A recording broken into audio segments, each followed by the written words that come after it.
Welcome to the channel Flying Meditator. Today, in this episode of Yoga Vasishtha, we will see how a great king Janaka became enlightened without any delay, just by listening to some enlightening words of some sages. So let's fasten our seatbelts and get ready to fly. Shri Gurubhyo Namaha Harihi Om. Vasishtha continued, O Rama, there is a great monarch whose vision is unlimited, who rules over the Videha territory. He is known as Janaka. He is a great benefactor to all good people. One day, he went to a pleasure garden where he roamed freely. While he was thus roaming, he heard the inspiring words uttered by certain holy and perfected ones. Thus, the perfected sages sing. We contemplate that self which reveals itself as a pure experience of bliss when seer comes into contact with the object without a division or conceptualization.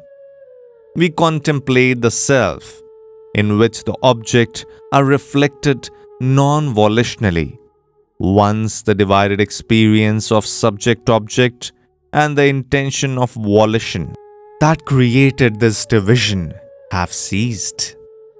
We contemplate that light that illuminates all that shines, the self that transcends the twin concepts of is and is not, and which therefore is in the middle of the two sides, as it were.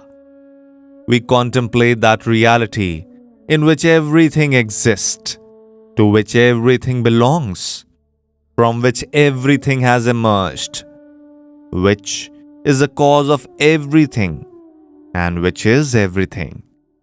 We contemplate the self, which is the very basis of all language and expression, being the Alpha and the Omega, which covers the entire field from A to Ha, and which is indicated by the word Aham. Alas, people run after those objects, foolishly giving up the Lord who dwells in the cave of one's own heart. He who, having knowledge of the worthlessness of the objects, still remains bound at the heart to them, is not a human being. One should strike down every craving with a rod of wisdom. Whether that craving has arisen or is about to rise in one's heart, one should enjoy the delight that flows from peace. The man whose mind is well controlled is firmly established in peace. When the heart is thus established in peace, there arises the pure bliss of the self without delay. Vasishtha continued, having heard the words of the sages, King Janaka became terribly depressed. With the utmost expedition, he retraced his steps to the palace. Quickly dismissing all his attendants, he sought the seclusion of his own chamber. In mood of intense anguish, King Janaka said to himself, Alas, alas, I am helplessly swinging like a stone in this world of misery. What is the duration of this lifespan in eternity? Yet, I have developed a love for it. Fie on the mind. What is sovereignty, even during a whole lifetime? Yet, like a fool, I think I cannot do without it.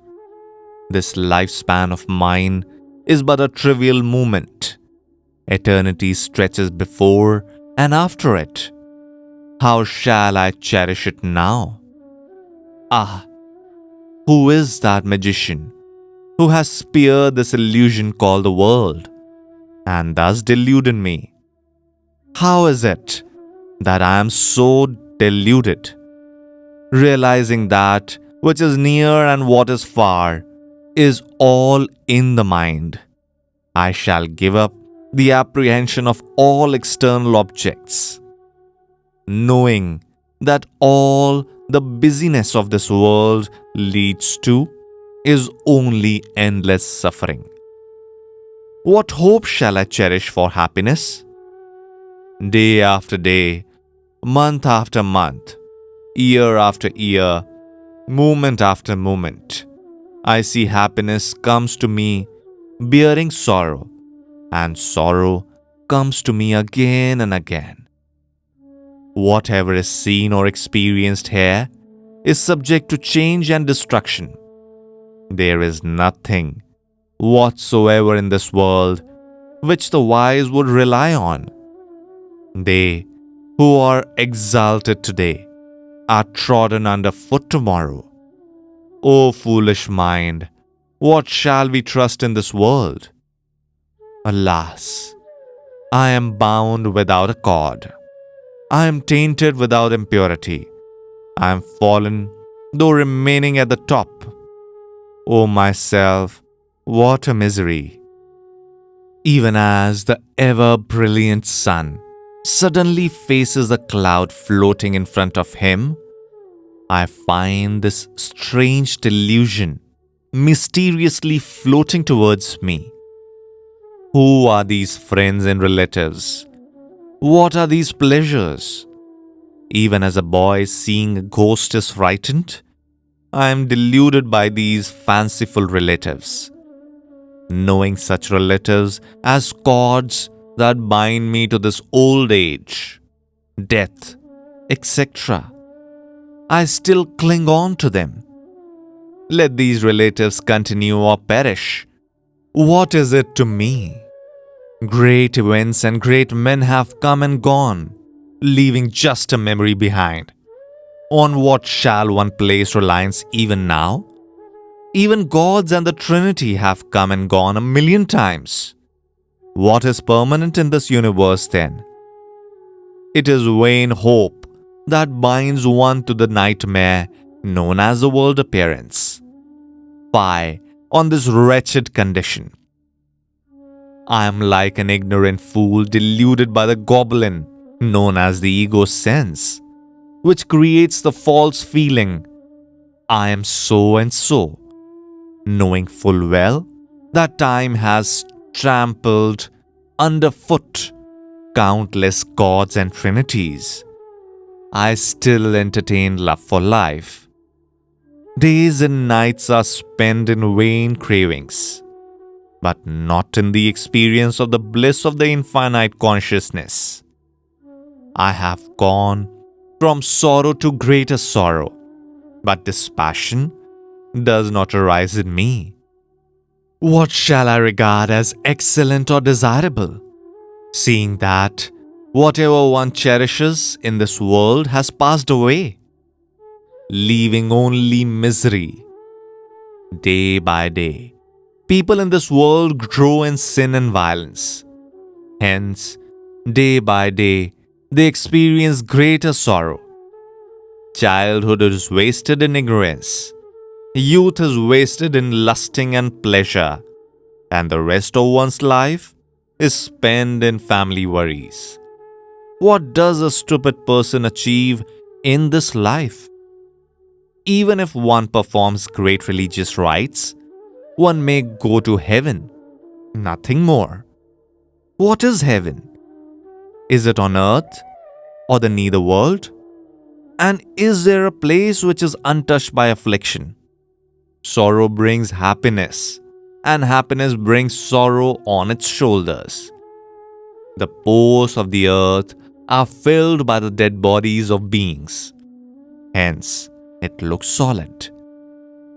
There are beings in this universe whose winking is of the duration of an epoch. What is my lifespan in comparison?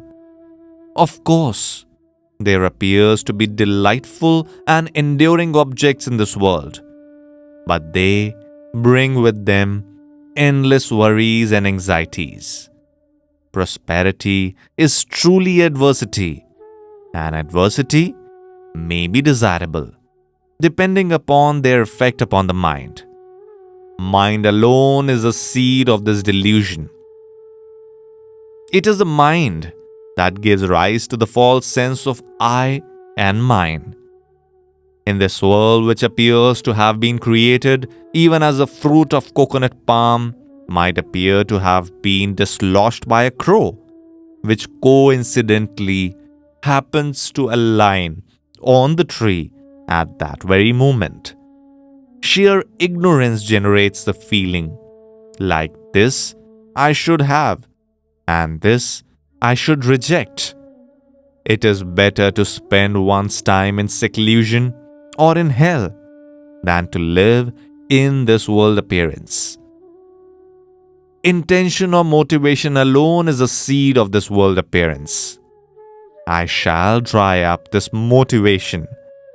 I have enjoyed and suffered all kinds of experiences. Now I shall rest. I shall not grieve anymore. I have been awakened. I shall slay this thief, that is the mind, who has stolen my wisdom. I have been well instructed by the sages. Now I shall seek self-knowledge. Seeing the king, thus seated, engrossed in deep contemplation, his bodyguard respectfully approached him and said, "Lord, it is time to consider your royal duties. Your Majesty's handmaidens awaits your pleasure." Having prepared to the perfumed bath, the holy priests await your arrival in the bath chamber to commence the chanting of appropriate hymns. Lord, arise and let what has to be done, for noble men are never unpunctual or negligent. Ignoring the bodyguard's words, King Janaka continued to muse. What shall I do with this court and the royal duties when I know that all these are ephemeral? They are useless to me. I shall renounce all activities and duties and remain immersed in the bliss of the self. O mind, abandon your craving for sense pleasures so that you may be rid of the miseries of repeated old age and death. Whatever be the condition in which you hope to enjoy happiness, that very condition proves to be the source of unhappiness. Enough of this sinful, conditional, pleasure-seeking life. Seek the delight that is natural and inherent in you. Seeing that the king was silent, the bodyguard became silent too. What shall I seek to gain in this universe? On what eternal truth in this universe shall I rest with confidence? What difference does it make if I am engaged in ceaseless activity or if I remain idle? Nothing in this world is truly enduring in any case, whether active or idle. This body is impermanent and ever-changing. When the intelligence is rooted in equanimity, what is lost and how? I do not long for what I have not done, nor do I desire to abandon what has come to me unsought. I am firmly established in the self. Let what is mine be mine. There is nothing that I should work for, nor is there any meaning in inaction. Whatever is gained by action or by inaction is false. When the mind is thus established in the desirelessness, when it does not seek pleasure, when the body and its limbs perform their natural function, action and inaction are of equal value or meaning. Hence, let the body engage itself in its natural functions. Without such activity, the body will disintegrate. When the mind ceases to entertain the notion, I do this, I enjoy this, in regard to action thus performed, action becomes non-action. With this, we finish today's chapter. See you again.